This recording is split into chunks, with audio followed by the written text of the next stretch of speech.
大家好，呢度係小小塔羅，呢個係為大家進行塔羅牌占卜嘅頻道。因為係大眾占卜，所以當中有好多唔同人嘅能量夾雜，所以未必每一個信息都屬於你。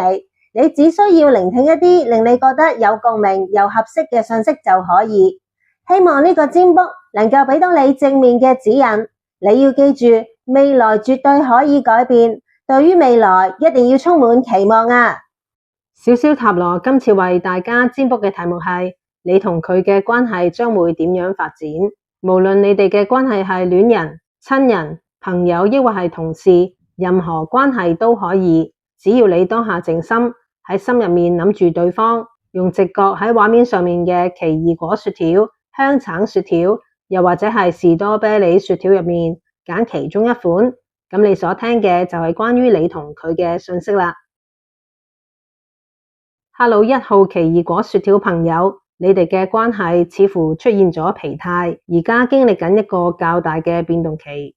你而家覺得呢段關係好唔踏實，有啲迷失方向，甚至覺得對方或者呢段關係令你冇晒安全感。你可能覺得大家喺現實層面，例如係金錢、未來計劃方面，好難達成共識，令你心入面有種捉唔住嘅焦慮，因為驚失去。你有時可能會唔自覺想捉緊啲，管多啲，或者太過執着於對方一定要俾某一啲答案或者承諾你。呢張牌亦有可能暗示你而家嘅壓力唔單止係感情，連工作或者金錢上嘅煩惱都影響你對呢段關係嘅信心。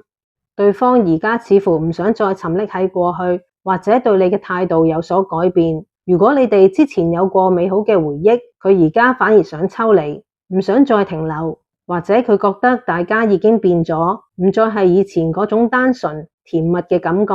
佢有啲想向前行，唔想再停留喺原地踏步。佢可能係想用一個更成熟、更踏實嘅方式同你相處，亦有機會係佢覺得呢段關係嘅保質期過咗，又或者佢而家有一種幻滅嘅感覺，覺得以前嘅美好只係假象。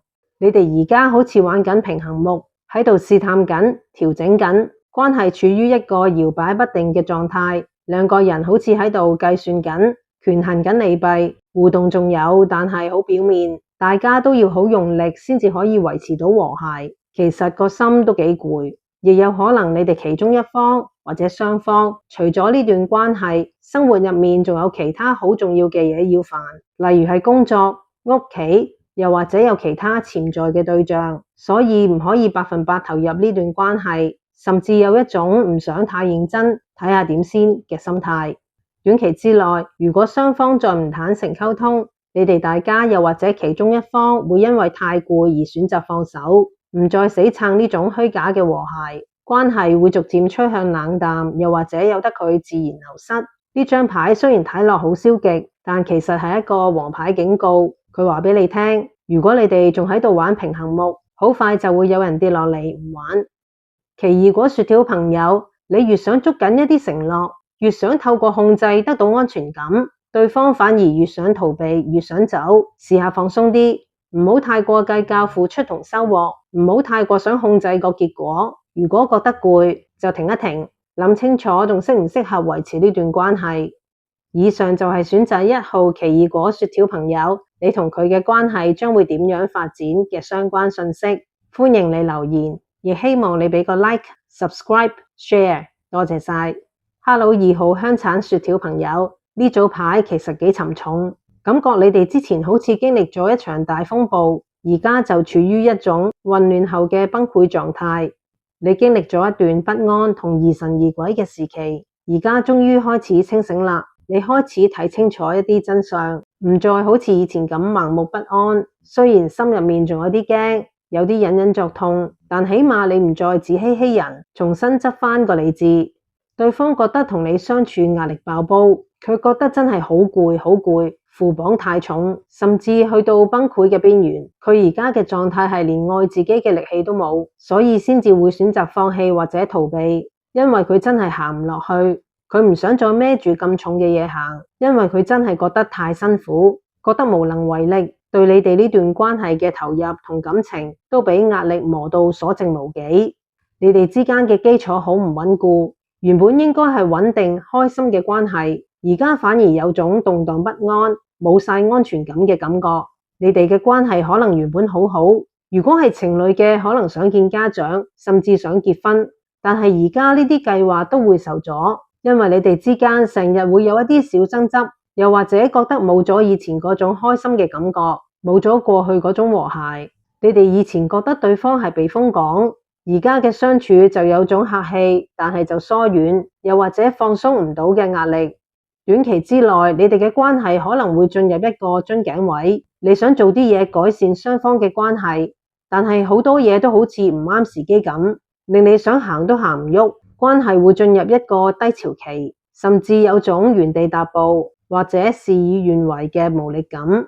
香橙雪條朋友，而家唔係夾硬去改變現狀嘅時候，因為對方壓力咁大，你越逼佢，只會令佢越想走，同你嘅關係就更加疏離。不如先接受呢個低潮，俾啲空間大家，順應呢個逆風，等呢個低潮過咗，先再作打算。你要相信自己而家嘅理智，你要清醒咁去觀察，唔好再俾一時嘅不安帶住走。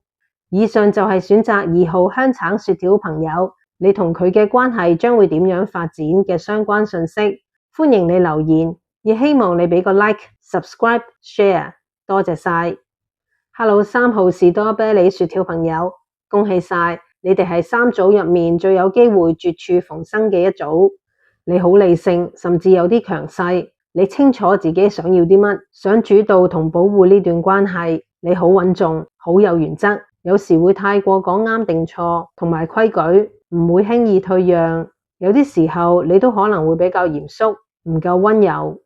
對方而家唔想聽啲咩大道理，或者佢覺得你太過說教，太過傳統。你越係想用理智、規矩去穩定呢段關係，佢就越覺得你喺度向佢施壓。佢覺得你似係一個好鍾意教訓小朋友嘅爸爸或者媽媽。喺你嘅面前，佢覺得冇晒自己嘅聲音，令佢有啲唞唔到氣。佢想反叛，想挑戰你嘅權威。